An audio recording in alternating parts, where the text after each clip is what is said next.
दूसरी बात जो मैं गुजरात के संदर्भ में कहना चाहता हूं, आज दोपहर को हम गोधरा जा रहे हैं।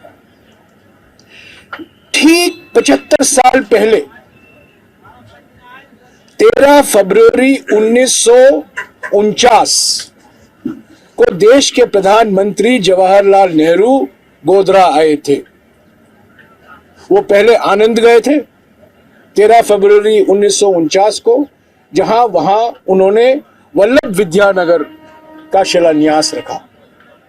13 फरवरी 1949 को वो गोधरा आए और एक कांस्य प्रतिमा का अनावरण किया।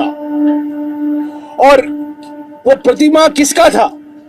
वो प्रतिमा तब के देश के गृह मंत्री, उप प्रधानमंत्री सरदार वल्लभ भाई पटेल का था। मैं समझता हूं कि पहला स्टैचू, पहला प्रतिमा हमारे देश में सरदार पटेल का गोधरा में, या पहले 2-3 लगे होंगे, पर 1949 में 13 फरवरी को जब सरदार पटेल जीवित थे, तब देश के प्रधानमंत्री जवाहरलाल नेहरू गोधरा आए और उस प्रतिमा का अनावरण किया। और उन्होंने वहां एक भाषण भी दिया। उनके और सरदार साहब के बीच में क्या रिश्ते थे, वो 30 साल के साथ कैसे उन्होंने आज़ादी की लड़ाई लड़ी, और जब भारत स्वतंत्र हुआ कैसे वो दोनों मंत्रिमंडल में काम करते रहे, इसके बारे में उन्होंने गोधरा की जनता को और गोधरा की जनता के द्वारा देश की जनता को उन्होंने जानकारी दी।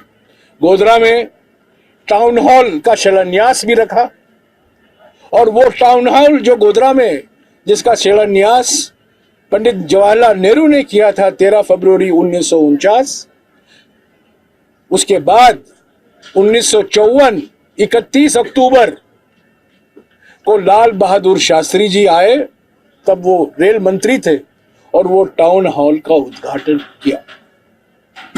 तो ये एक ऐतिहासिक जगह है, और ये इतिहास भूला जाता है क्योंकि हमारे देश के प्रधानमंत्री जवाहरलाल नेहरू को बदनाम करने में 24 घंटा लगे रहते हैं।